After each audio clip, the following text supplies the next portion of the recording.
आप सोच लें, अमेरिका ने जिंदगी में नहीं कभी सोचा था कि एक वक्त ऐसा आएगा कि ईरान उसकी एम्पायर तोड़ देगा और ईरान वो चाल चल देगा कि शायद अमेरिका के अंदर इतने खतरनाक हालात कभी पैदा नहीं होंगे जितने अब। हुआ ये है कि ये स्टेट ऑफ हार्मस की जंग नहीं है, खाली अब नए हार्मस की जंग नहीं है, ये जंग अब एम्पायर गिराने की हो गई है। हुआ ये है कि आपको पता है कि ईरान ने एक शर्त रखी थी कि जो कंट्रीज तेल की ट्रांजैक्शन युआन में करेंगी, चाइनीज करेंसी में करेंगी, सिर्फ उनको जाने की इजाजत होगी। अब सिनेरियो ये हुआ है कि स्टेट ऑफ हार्मस से ईरान की परमिशन से कुछ ममालिक के ऑयल शिपमेंट जाना शुरू हो गई है। और आप हैरान होंगे इस बात को जानकर कि वो जो ऑयल जा रहा है वो चाइनीज युआन में जा रहा है, यानी चाइनीज करेंसी में। तो इब्तदा हो गई है। असल में हुआ ये था कि चाइना ने बड़ी कोशिश की थी गल्फ कंट्रीज को दीगर हो कि आप जो तेल है वो चाइनीज युआन में लेना है। कुछ बात हुई, कुछ नहीं हुई।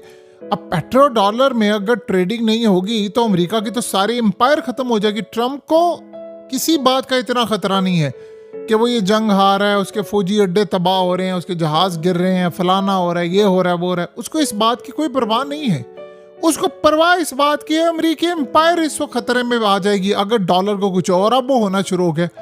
लेकिन जो सबसे ज्यादा हैरान कर देने वाली सूरत हाल है, आप हैरान हो जाएंगे, यूरोप और उसके अलावा जापान, साउथ कोरिया और दीगर ममालिक, उन्होंने जिन्होंने ट्रम्प का साथ देना था अपने जहाज रवाना करने थे कि जाकर ईरान से स्टेट ऑफ हार्मस को खुलवाएं और जंग करें। उन्होंने इनकार करने के बाद ईरान से गुफ्तगू करना शुरू कर दी है कि आप बताएं कि हम कैसे गुजर सकते हैं। तो ईरान के साथ उनकी बातचीत जारी है और गालिबन ये लोग चाइनीज युआन अब खरीदने के लिए जा रहे हैं ताकि वो जो ऑयल की सेटलमेंट है और ऑयल की जो पेमेंट है वो चाइनीज युआन में हो।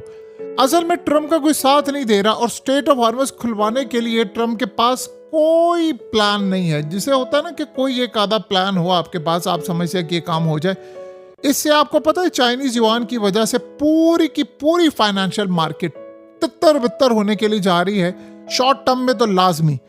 अब